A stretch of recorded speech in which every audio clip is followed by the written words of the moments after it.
દિલ્હી હાઈકોર્ટના જસ્ટિસ યશવંત વર્મા અને અલ્હાબાદ હાઈકોર્ટના જસ્ટિસ રામ મનોહર નારાયણ મિશ્રા, આ બંને જજ વિશે આજે આપણે વાત કરવી છે. બંને હાઈકોર્ટના જજ છે. યોગાનુયોગ જસ્ટિસ યશવંત વર્મા પણ અલ્હાબાદ હાઈકોર્ટમાં જ હતા.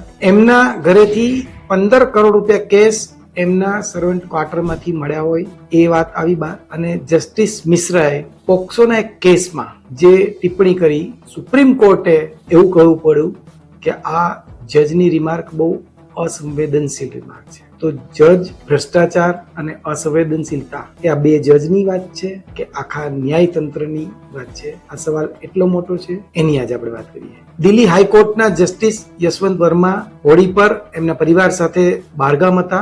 એ દિવસે રાત્રે એમના ઘરની બહાર એટલે કે એમના જ કમ્પાઉન્ડમાં સર્વન્ટ ક્વાર્ટર્સમાં આગ લાગી અને ફાયર બ્રિગેડ પહોંચ્યું, આગ બુઝાવી દીધી. પણ એક જોતા એવું કહી શકાય કે એ આગ બુઝાવ્યા પછી આખા દેશમાં એક પ્રકારે નવી ચર્ચાની આગ એમણે જગાવી છે. અને એ ચર્ચા એ છે, બુઝાયેલી આગમાંથી 500 રૂપિયાની અર્ધ બળેલી નોટો થપ્પો મળ્યો અને એવું કહેવાય છે કે આ રકમ 15 કરોડ રૂપિયાની. તાત્કાલિક આમાં તપાસ ન થઈ.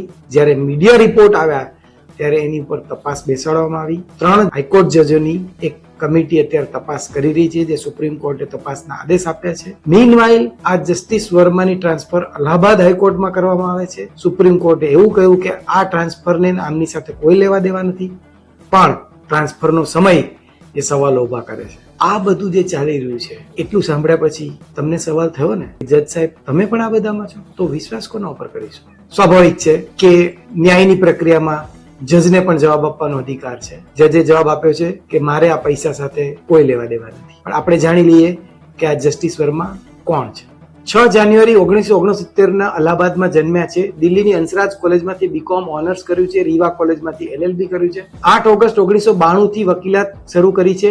2006માં અલ્હાબાદ હાઈકોર્ટના સ્પેશિયલ એડવોકેટ હતા. 2012-13માં યુપી સરકારના ચીફ સ્ટેન્ડિંગ કાઉન્સિલ હતા. 13 ઓક્ટોબર 2014ના રોજ અલ્હાબાદ હાઈકોર્ટના એડિશનલ. આખો વિડિયો જોવા માટે ડાઉનલોડ કરો દિવ્ય ભાસ્કર એપ.